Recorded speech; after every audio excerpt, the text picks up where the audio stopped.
Hello once again everybody, Bearded Gentleman here, and today's video is a little different than the videos that I've made on this channel in the past.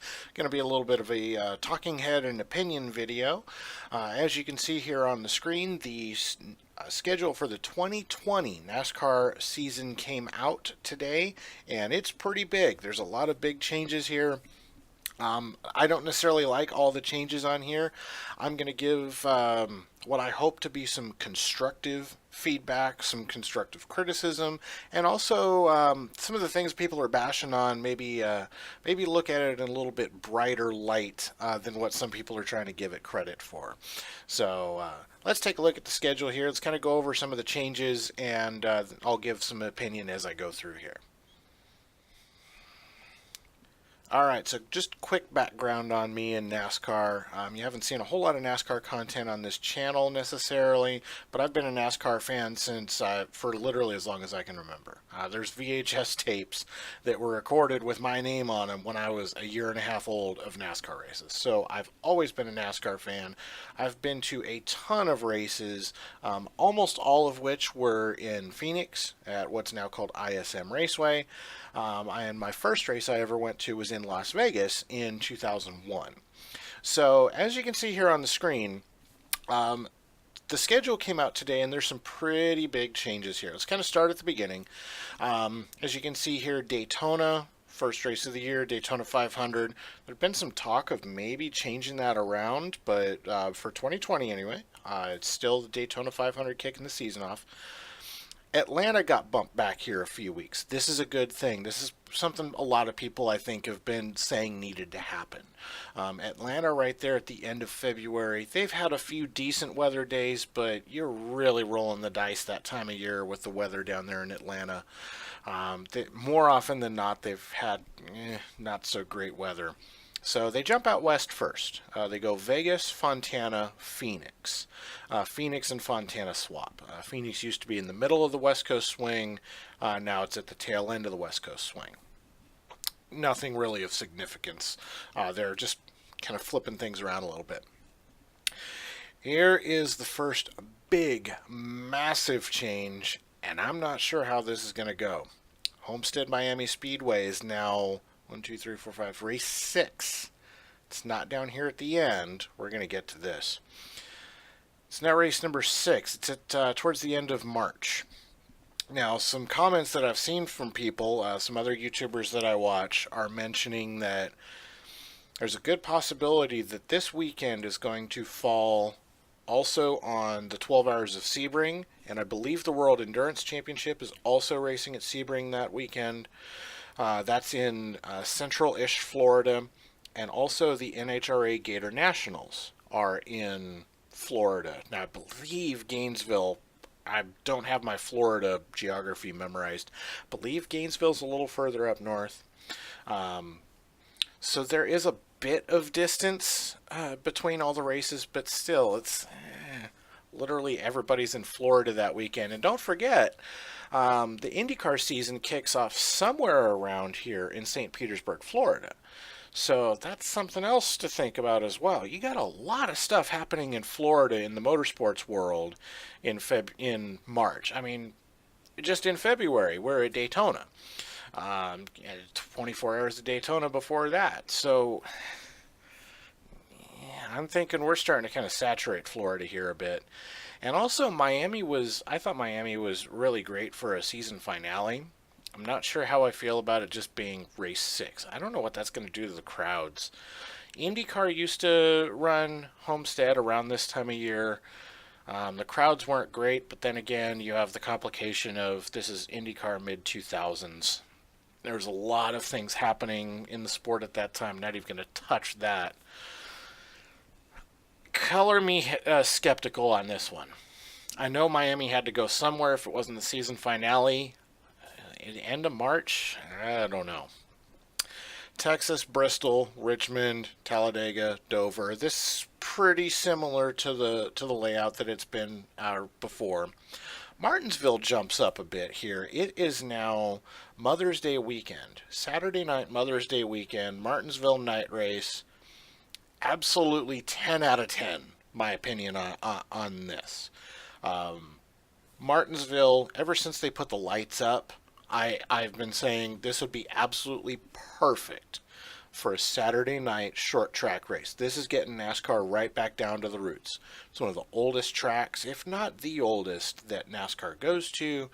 It's an absolutely phenomenal facility. It's going to look amazing under the lights. And I saw Martinsville Speedway was talking on Twitter or on Reddit today, and whoever posts on there on behalf of the Speedway was saying that they've got some tricks up their sleeves with the LED lights set up that no one's seen yet, that they've been waiting for something like this to show off. I'm curious as to what that's going to look like. I think that's going to be really cool. Somewhere here you got the All-Star race. Yeah, it's down here, Charlotte. Myself personally, I would not run All-Star race at Charlotte, and it would not take up a whole weekend. We'll get to that at the end of the video. Coca-Cola 600, May 24th, Memorial Day weekend. Okay, it's tradition. It's where it should be. Kansas bumps back a couple of weeks here. So it's right at the end of May. I think you're starting to be okay here. When it was at the beginning of May, now I'm a meteorology nut as well. Late April, early May is like the absolute peak of tornado season in the Midwest. And if I remember right, they've dodged a couple of bullets here with having this Kansas race weekend where they had it before. May 31st, I think you're kind of getting towards, I think they're okay, but I don't know. Then we got Michigan, we got Sonoma. These are kind of where they've been in the past. Nothing too different there. Chicagoland. Summertime, again, that's the race last year there was pretty good. First big controversial one of the schedule here that really has a lot of people very, very divided. Doubleheader at Pocono. Pocono has had 2 race weekends. They had one early to mid-June and then late July. They were only usually about 6 weeks apart. Ever since I was a little kid, I always found that really odd that they had 2 weekends so close to each other there. So they decided to consolidate to 1 weekend. What I'm willing to guess happened here is NASCAR went to Pocono, the owners there. Pocono is one of the independent tracks. It's not owned by the 2 big companies that own the tracks. And they said, look, guys, you're going to be losing a weekend. Let's try to figure something out here. And so I think they threw him a bone here with doing this doubleheader thing. I'm curious as to how this is going to go. Now, I look at it from the positive aspect. If you go on this weekend, you are going to see an absolute metric truckload of racing on this weekend. They've already confirmed that there are going to be 5 races in, I would imagine, the 2-day period, depending on how they can do the scheduling here. You're going to have a cup race, obviously, on both Saturday and Sunday. Also, somewhere in the mix here, you've got an ARCA race, a truck race, and an Xfinity race. My gut tells me that the cup races are not going to be 400 miles. My gut tells me they're going to be, like the trucks will be 150, the Xfinity will be 200, and then cup will be 300, is my gut feeling.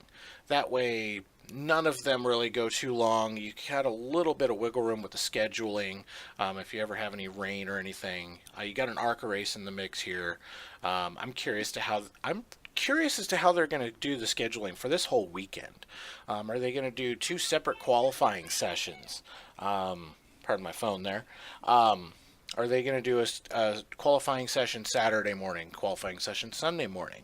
I'm a big Australian V8 Supercars fan, so I've seen how their weekends tend to work. Most of their weekends, they run 2 or 3 races in one weekend, and they're counted as separate events, separate races for the championship, full points, the whole 9 yards. Usually the way the V8 Supercar weekends work is Friday you typically have practice, and then usually, now there are some races that are a little bit different, but usually you'll have Saturday morning, you'll have qualifying, and then sometimes they do a top 10 shootout, and then in an afternoon a race. Same thing Sunday. Now they've got their, I think they call them Super 2 series now. It's the equivalent of the Xfinity series. Usually they've got their races in there as well. I think the V8 supercar model can work. I think people just have to be open to this. The traditionalists are going to be rioting with the pitchforks and torches. I get that. I'm sorry if you're a pitchfork and torch person right now. Look at where the sport's at right now. We're not exactly in a position to to really, you know, demand that very many things stay the same. The sport's struggling. There's no question about it. So I think you have to do stuff like this. You have to try it out. If you see this work, I would not be at all surprised to see this expand in the future. Like, for example, you've got a Michigan race on June 7th. You've got another Michigan race on August 9th, basically 2 months apart. Very similar to how Pocono's been. I would not be at all surprised if Pocono Doubleheader goes well. You see Michigan go doubleheader as well. That frees up another weekend. And now here's the one that everyone has lost their minds over. And I'm going to really try to look for the good in this. Indianapolis 4th of July weekend. There's no bones about it. Indianapolis has been struggling for about 10 years now. Ever since the 2008 race where the absolute tire debacle, where they could never run more than 10 laps without throwing a competition caution. That race absolutely destroyed racing at Indianapolis. Very similar thing happened to Formula One. When Formula One had their fiasco at the U.S. Grand Prix in 2005, after that, they stuck around for a couple of years, but the crowds were just kind of like, F you guys. And it didn't go well. Indianapolis has really struggled. They've tried all kinds of different aero packages. They've tried moving it around. They tried making it the regular season finale last year. My gut tells me, and based off of what I'm seeing from other YouTubers as well, this is make or break for Indianapolis. If this weekend, this 4th of July weekend, doesn't go very well, I think you see Indianapolis go bye-bye after 2020. I genuinely do. That weekend could be taken by some much, much better tracks. If they're not gonna pack the place, Indianapolis, you really got to pull it out here this year. Now, that being said, people have talked about the heat. Oh my God, it's so hot. Very true. The way you make this event a success, here's what you have to do. If you're Indianapolis Motor Speedway, you have to do this. I'm sure they're already talking about this internally. They absolutely have to. If not, Indianapolis Motor Speedway, if you see this and any of these sound like a great idea, all I ask is a ticket. Get me a ticket and get me out there, and that's all I'll ask for compensation for giving you this idea. So the Indy 500 has what's called the Snake Pit, big concert event. The purists kind of say, hey, that's kind of stupid. You should be there for the race, to hell with the concert. It brings people out. Like it or not, it brings a decent crowd out there to, I believe they have it around turn 3 or 4, inside the corner. I think you go something like that. You go a massive music concert festival. It's 4th of July weekend. So you have a massive concert festival coinciding with the race. And then to top it off, have the largest fireworks display in Indiana history. Say, you know what, right after this race, I would like to see Indy try to figure out a way to do lights, but that's really going to get some purists really upset. I would like to see them explore the idea at least. If you can have a twilight sunset race at Indianapolis, combine that with a bunch of concerts. They have a dirt track that they put together last year in the infield as well. I think it was like a 1/8 mile or 1/4 mile little flat dirt track. Bust that race out. Get a bunch of USAC guys out there. Get anything you can out there for that race, for that day, that weekend. I still personally hate the idea of Xfinity at the Brickyard. I think they should be over at IRP. I've said that from the day they left IRP. They need to be at IRP. They do not belong at the big Speedway. I understand where the Speedway is coming from, saying that they need it. Xfinity doesn't. They draw 35 people. There's more people in the pits working for the crews than there are in the grandstands for the Xfinity race at the Speedway. I'm sorry. I don't think that should be there. Now, that being said, if you're going to do this, you better absolutely go big. You have to go big on this. Big concert, do the dirt track in the infield, the cup race, the largest fireworks display in Indiana history. Do stuff like that. Absolutely make it the biggest thing Indiana has ever seen outside of the Indy 500. You have to do that. And if you're going to make this race succeed, you have to do that. So there's where I stand on that. I want to see that work. And I think if you do some of the things that I mentioned there, I think it will work. If you don't do that, it's going to be a disaster, and bye-bye Indy. It's gone. Honest, that's what I think. Kentucky, standard, that's where it's been in the past. New Hampshire, Michigan, Watkins Glen, Dover. Actually, Dover's changed a bit. But, that kind of August stretch there, that's not really changed much. Now, what you do notice here, there's a 2-week gap. There's 2 off weeks here between July 19th and August 9th. That's because that's where the Olympics are taking place. NBC has the Olympic contract. They definitely want, they're going to be focusing completely on the Olympics. I'm sorry, NASCAR is not going to be on very much TV during those weeks. Now, what that sets you up for in the future, this is starting to look later down the road. We already know 2020 is the last year of the current tracks with the current contract. All the rumors, all the indications are 2021 will be a complete overhaul of the entire sport. Gen 7 car, possibly new tracks, possibly new tire package, possibly new chassis package, aero package, and new engine packages coming in that ballpark there. I believe they said 1 year offset for the new engine, but and then there's a lot of talk about that schedule is going to be massively overhauled. That's where you're going to see a bunch of new tracks come in. We'll get to that at the end of the video. I got some ideas there. But I think that 2-week period there gives them a couple of options. They can do one of two things. They can either put together another doubleheader weekend kind of in there. They can slide the schedule back, fill those couple of weeks, and move it back. There's a lot of talk in the last few years that they want to try to end the season a little earlier. They want to try and avoid competing with football as much. Completely understandable. So if you take those 2 weeks, move the entire schedule back 2 weeks, instead of ending November 8th, you're ending October 25th. You're ending before Halloween. That's a rumor that I hear a lot around the NASCAR world, that they would like to get to where they end in October. So by having that 2-week period there, it's very convenient to use that for NBC for 2020, and then that really opens up your options for 2021. What do you do with that 3 week gap? Do you add new races there? Do you add double headers there? Do you shift the schedule back? What do you do? But that's something to really keep in mind here when you see this. A lot of people say, "No, stupid NBC.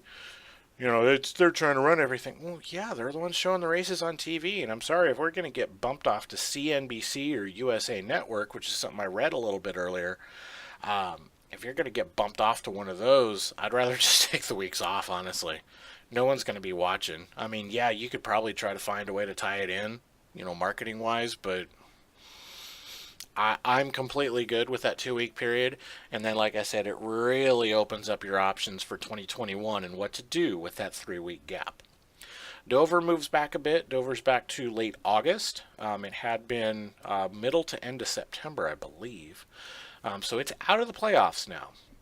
Dover's a track that I think come 2021, I think Dover loses a race. Either they lose a race or you go doubleheader. I think Pocono, Michigan, and Dover are the three tracks that are really in danger here of really getting the axe come 2021. There's a lot of tracks that are really, really hoping to find a home in the NASCAR schedule. So I think those are going to go away. Daytona, regular season finale, end of August. This is another one that's got people all kinds of pissed off. I don't have a firm opinion one way or the other. I see both sides to this. Um, Even the weather story to this, there's definitely two sides to it. So yeah, 4th of July weekend, especially the last few years, has just been absolutely plagued by rain. Um, you got to start the race way early. You got to go back to like they did it in the 90s, 80s and 90s, where you start the race at 10 a.m. Eastern time. You get it over and done with before it has a chance to start raining. So I get, trying to avoid the thunderstorms like that. August 29th is right in the middle of hurricane season. That's like the peak of the tropical season is end of August, early September. You're playing with fire here. Going to August 29th just purely for weather. Yeah, you're avoiding the July thunderstorm thing. You're moving right into hurricane season. Now, in terms of the racing standpoint, having this be the cutoff to make the playoffs. Oh, people are saying this is just preposterous. It's like when Talladega was a cutoff race for one of the rounds in the playoffs. It's such a wild card. It's not fair to have that wild card there. This one I'm a little more okay with. Somebody was making the argument that I saw that I tend to agree with. I'm sorry if you have not made your way in the first 25 races. Should you really be all upset that you have to go to Daytona? You had 25 opportunities to get in. You had 25 opportunities to get yourself solidly up there in the points so that you don't have to worry about the craziness of Daytona, of a plate race. Get down. Hopefully I didn't just shake my camera too much. Nugget really wants to be in the video here. So from that standpoint, I really actually see that point. You had 25 weeks to get in. That's on you at this point. And it also does throw out the opportunity there for somebody to pull something out of their butt. Restrictor plate tracks. Look at the Daytona 500. Look at how well Matt DiBenedetto ran. What if DiBenedetto is, he's, hovering around 20th or 22nd in points going into this. He kicks ass in Daytona and wins. Boom, he's in the playoffs. Now, if you don't like this whole system, then I'm not going to argue with you there. As somebody who's kind of views themselves as somewhat of a traditionalist, I completely, if you don't like the playoff format at all, you think it should be 36 races, full 36 races, points, that's the way the champion should be determined, I'm not going to say you're wrong. If I could snap my fingers and make that happen, I probably would. That being said, we have to be realistic. Playoffs are never going to go anywhere. We're always going to have the playoff system. Until something ridiculous happens, the playoffs are here. So we might as well try to find a way to make it work as best we can. So I don't have a massive problem with Daytona being the regular season finale. I genuinely don't. I completely understand. I understand those who have a big problem with it, and I understand those who love it. So I can see both sides. Now I move into the playoffs. Darlington kicks off the playoffs. Darlington Throwback Weekend, Southern 500, Labor Day weekend. I love it. 100% love it. Moving Darlington away from Labor Day in 2004 was the stupidest thing the sport has done in its entire history. Hands down, bar none, the dumbest thing they ever did. Now, they fixed that mess up a few years ago by putting Darlington back on Labor Day weekend. That's where it belongs. I'm sorry if you don't think Darlington belongs on Southern 500 weekend. Bye. Just get out of the sport. That is like taking the Indy 500 and saying, you know what, maybe we should run that in like April. No. Indy 500 is Memorial Day weekend, period. Darlington is Southern 500, Labor Day weekend, period. Now, I understand. I just defended moving Daytona off of the 4th of July weekend. So, if you want to be critical of me for that viewpoint, say that I'm hypocritical, okay. I see where you're coming from. I have my opinions why I think some of these are okay, but Darlington should never leave the Labor Day weekend ever again for as long as history exists. So, and that's an awesome way to kick off your playoffs. One of the most traditional historic tracks, the cool throwback paint schemes, I hope. That's the way it should be. Richmond, short track in the playoffs. I'm good with this. It's kind of about where it always has been. Sorry, got hiccups here. Bristol is now in the playoffs. Bristol, this is where Bristol used to fall, right here at Daytona weekend. It is now the cutoff race for the first round of the playoffs, short track. Honestly, I think this first round is goddamn epic. That is absolutely NASCAR at its absolute best right there. Darlington, Richmond, Bristol.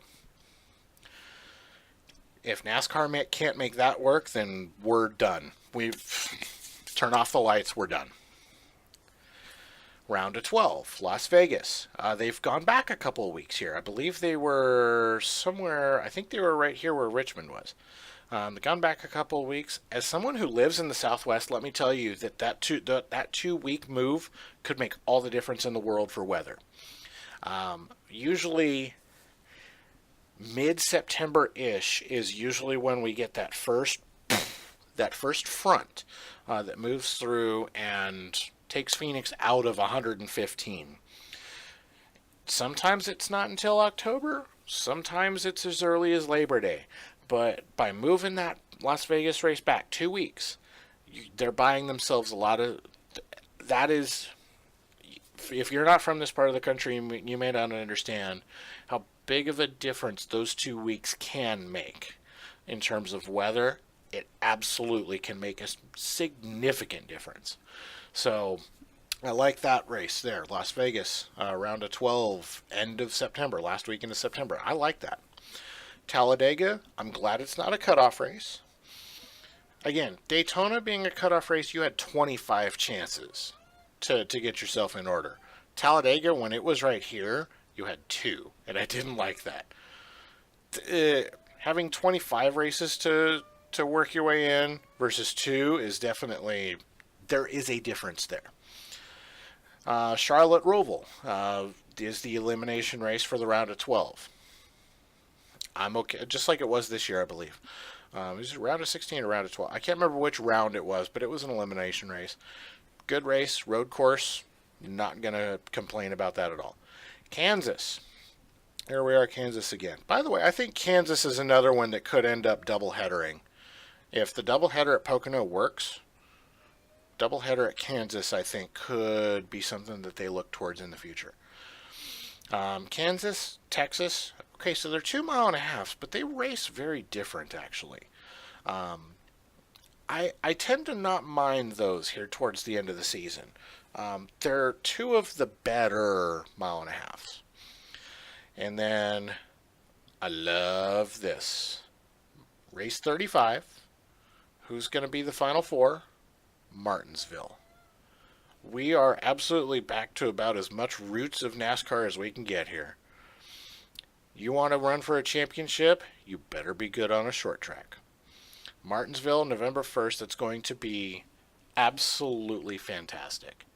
I believe it's going to be a day race. I hope they bump it back an hour or so that it ends right as the lights are coming on. That'd be the way that I would do it. And now here's another one that's got everyone all upset. Championship race, Phoenix, ISM Raceway.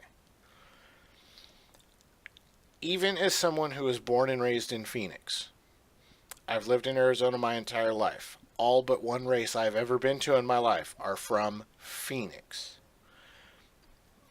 I'm the naysayers to this. I understand their point. Ever since they did the reconfiguration, ever since they did the reconfiguration in, what was that, 2011, 2012, where they changed the dogleg on what was the backstretch, ever since they made that change, the racing has not been what it used to be. It used to be a fast, flat 1 mile. They added just enough banking that it's not a flat 1 mile anymore, but not enough to make it a high bank track. And now they've done all the renovations to the grandstands, the garage area. They flipped the start-finish line around. I have not been to a race since they flipped that all around. I'm hoping to go this year. The races, they're getting better, but I don't know. I really liked Homestead in this spot. I'm gonna keep an open mind here. Again, this is my home track. I am going to get to watch the 4 championship drivers of all 3 series. I'm telling you right now, I'm going to be there this weekend. I'm going to be there for that weekend. I don't care what I got to do. I'm going to be there for the truck race, for the Xfinity race, and for the Cup race. I'm going to watch those championships get decided, because that's pretty damn amazing, to be quite honest. I never thought I would see that day. I remember when Phoenix we had 1 race a year, and it was amazing when they put lights up and they gave us a second race. Oh my God, it was amazing. Now we get to be the championship race from a selfish level. That's unreal. I love it. From taking a step back, looking at the broader picture of the sport, I see where some people are nervous about this. What I hope, now I've seen conflicting reports here. I thought I saw a comment, somebody attributed it to Steve O'Donnell, that said that it's time for the championship race to rotate. I don't know if he means rotate once, or if he means it should rotate every year. If it rotates every year, like say it's Phoenix 2020, and then it's Martinsville, then it's Texas, then it's Charlotte, then it's, if it rotates around for the championship finale, then okay, we're totally good here. If it stays in Phoenix for a few years, it's really going to depend on the 2021 car and how the car races, because right now the current rules package is pretty much ruining the racing at every racetrack. I'm not the only one who said this. There's way too much damn downforce in the cars, and they don't have enough horsepower. Now, from what I'm hearing, they don't want to add much horsepower back. This all started with Toyota a few years ago. 2013 or 14, I can't remember which, was the last season that they were completely unrestricted. And Toyota kept blowing up. They kept blowing their engines up, and they weren't as much power. And then all of a sudden the next year the tapered spacers came in and really evened the playing field out and knocked some horsepower out of them and knocked some speed out of them. And now, of course, since the downforce the last few years, it's just gotten... These things are freaking stuck like Indy cars almost. It's insane, the downforce that the cars have. They've got to cut the downforce out in the 2021 car. I really hope they do. Get rid of the damn splitter. Get them off the ground. Make them put in chassis suspension setups that don't literally suck them to the ground. Make them hop around a bit like they used to. You go back and watch races in the early mid-90s. You go watch a Charlotte race. Watch as they went down the backstretch. They were hopping. They were hopping like crazy. Your car had to work well mechanically. Now they're planted to the ground. The right rear quarter panels look like somebody went crazy in the plywood department at Home Depot because they stick out so damn much. if you fix the car, then I think the racing at many of these tracks will get better. Phoenix, Indy, all the mile and a halves. The racing will get significantly better, I think, if the 2021 car does what I think a lot of us are hoping. But right now, a lot of us that are hoping that it goes a certain direction aren't necessarily holding our breath either, because there's not been a lot of good decisions made the last few years. So the 2021 car could all of a sudden change Phoenix back around into a fantastic race. It could change Indy to a fantastic race. I hope it does. I genuinely do. So there we have it. I've been at it for 35 minutes now. So yeah, that's I've been rambling here for a while. So those are my thoughts.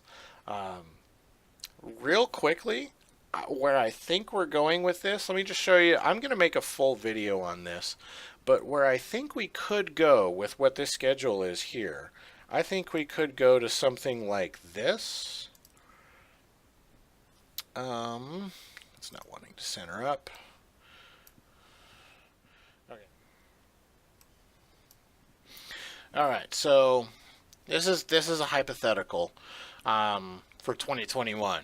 There is I'm not going to go into this whole thing right at the moment, but I'll make a dedicated video on this. But for example, Sodoma's up here in March. We go to Circuit of the Americas, so there's only one Texas race. Eddie Gossage, I'm sorry, too bad.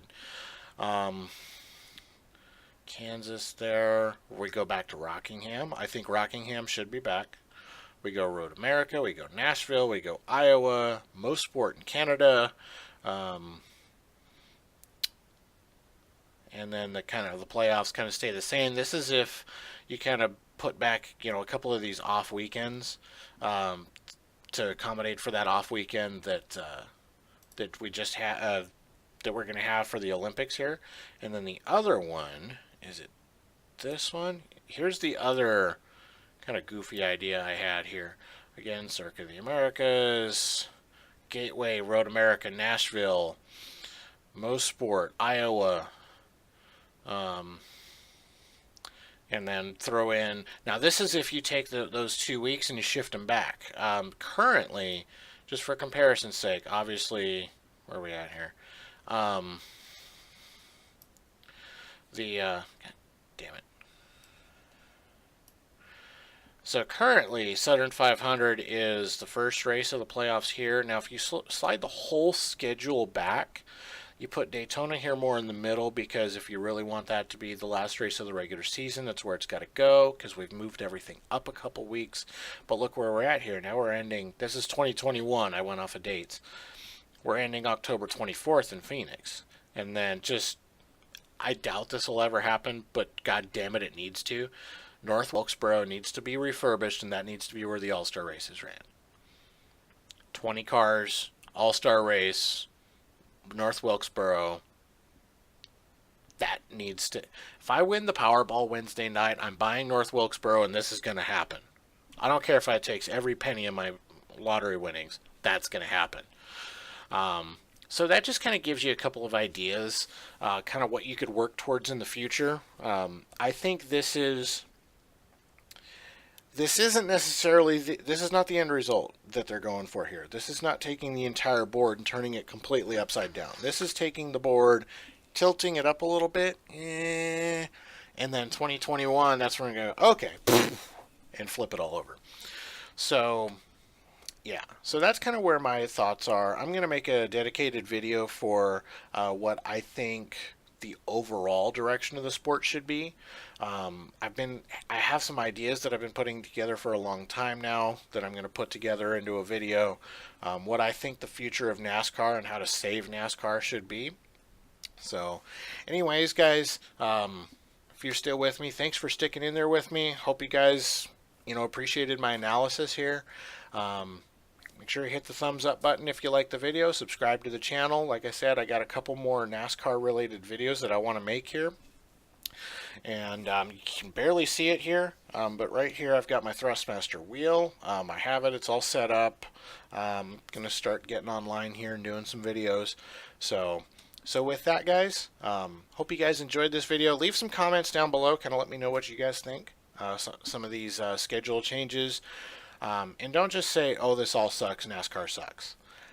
Be constructive. I want to hear if you disagree with something that I mentioned here. Tell me why you disagree with it. I can absolutely be swayed. If you make a good case to me, I very well could be like, you know what, you're right there. I'm with you on that. So make your case to me as to, why you don't like some of the things that happened here, or why you think some of the things that I'm a little nervous about are great. But anyways, leave comments, and I will see you guys in the next video.